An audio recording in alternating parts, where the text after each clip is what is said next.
Hello everyone, welcome to the Aseem Chhabra Show. My name is Aseem Chhabra. I'm a freelance writer in New York City and also on the board of the South Asian Journalists Association, SAJA. Our guest today is Minal Hajratwala. Minal has just written a fantastic book. It's called Leaving India. It's a personal story about Minal and her large extended family of uncles and aunts and granduncles and aunts and cousins, and basically the Indian diaspora, how it just sort of spread across the globe. But from the perspective of Minal's book. Minal, congratulations. It's a major undertaking. You spent 7 years working on this book. Yes. Thank you, Aseem, for having me. You're welcome. So why this book? Why was it so important and this dedication with which you worked on it? You know, I think that I was always a curious child. Apparently one of my first words was why, and I told my parents why, about everything, and in a way I never stopped. I grew up mostly in suburban area of the United States in Michigan, and very white area, kind of culturally isolated. And as a child, I really didn't understand how we ended up there as a family. And in a way, I think part of this book comes from my wanting to explore that question of how we ended up here, and also how my family itself became so widespread. I have 36 first cousins. It's a large family, and right now they're in 9 different countries. So one of the things that drove this book was just trying to understand how that happened, why that happened. And I think in our families sometimes these stories are told as, oh, your great-grandfather, he wanted to go to Fiji, so he went. And of course there are a lot of social, historical, cultural factors and economic factors that lead to a huge migration of that sort, from tiny village in rural Gujarat all the way across 2 oceans to the Fiji Islands. My great-grandfather did that in 1909, and really, I think in our family there wasn't a very good understanding of the historical forces that caused that to happen, as well as the sense that that was part of the growth of the Indian diaspora as a whole. So the waves of migration that my family followed out of India were the same as what took now about 19 to 20 million Indians all over the world. No, it's really amazing, and I think about my own personal journey. I came to America 27 years ago, but I left India and my parents are still there, so it's not like we've moved several continents really. But I think in your case, when people have moved and been uprooted and then moved again, and in your case as a child, you were taken to New Zealand, you came back, although I'm sure you don't remember much of that. It becomes a lot more important to know where home is, I guess, right? Because I know my home is in Delhi also, as well as New York City. Yeah, I think it's taken me a long time to feel at home anywhere. At this point, I've lived in the San Francisco Bay Area for more than 15 years, and I was born in San Francisco, but in between there was a long period of time where I didn't live there. So it's taken me a long time to really feel at home in San Francisco, and in my skin also, as a South Asian person, as an Indian person, as a queer person, so many layers of my identity. So although the book is not a memoir per se, it's really a history, but there is some exploration of my own identity as well. But from the history and the memoir point of view, and you mentioned you have 36 first cousins, how did you set about working on this book? I mean, like, what were the goals that you set? Like, are you going to go meet each and every person? Did you want to go travel to every home?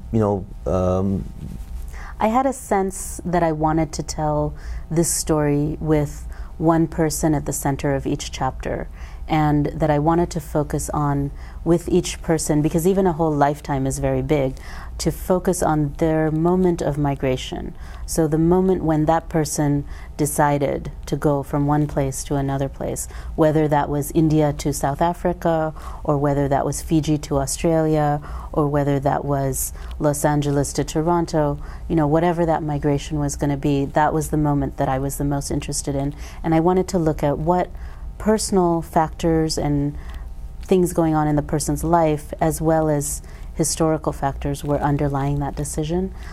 So when I went on my research trip, I had a sense at the beginning generally of who I wanted to focus on, but I did interview as many of my relatives as I could, and it ended up being between 75 and 100 interviews. And really, they were very open-ended interviews. So I just started with, where were you born, who were your parents, where were they born, where did you move to, and why did you move? Those were kind of the core questions. And from that, all these amazing stories came out. And some of the people that I thought I would focus on in the beginning kind of changed over time, because I found other people whose stories were more representative, or some of the people that I thought I would focus on, there was a piece of their story that they didn't want told, and so I respected that, and I found someone else. And luckily it's a big family, so I had no shortage of subjects. Yeah, that is true. I have to read at the back, you have a quote from Alice Walker. I mean, how amazing is that for a first-time author? And she says, I love Minal Hajratwala's book, Leaving India. It is what I imagine India itself to be like, incomparable, sprawling, rich, surprising, very old and wise, and forever capable of recreating itself, no matter where the pieces of it land, which is what your basic story is. Minal Hajratwala is a fine daughter of the continent. What a beautiful thing to say. Bringing insight, intelligence, and compassion to the lives and sojourns of a far-flung kin. For those of us who needed to understand the presence of so many Indians in our various lands, this book is a wonderful primer. When you went and pitched this book to your agent, and then they found your publisher, and that was a while ago, because this is 7 years in undertaking it itself, how difficult it was for you to pitch the idea, the fact that it was a story about the Indian diaspora? Were they interested in it, really? Yes, it was actually really great timing, and I was very lucky that what I wanted to do was what they were interested in. There was a boom at that moment in the early 2000s of South Asian fiction, and so there had been all of this writing. Jhumpa Lahiri's book had just won the Pulitzer, and many, many other novels were coming out. And at the same time, there was a lot of academic work being done. So nonfiction, but in quite an academic style, and very focused narrowly in most cases.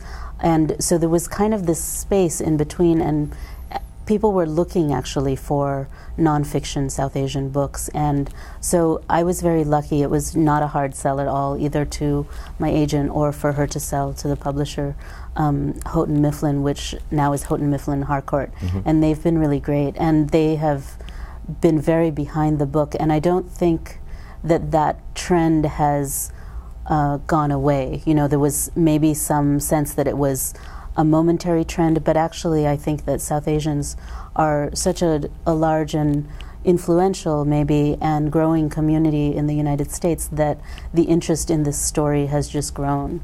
And there's more and more South Asian art, film, literature, as you know, coming out all the time. And so it's lovely to have this book be in the context of many other stories being told.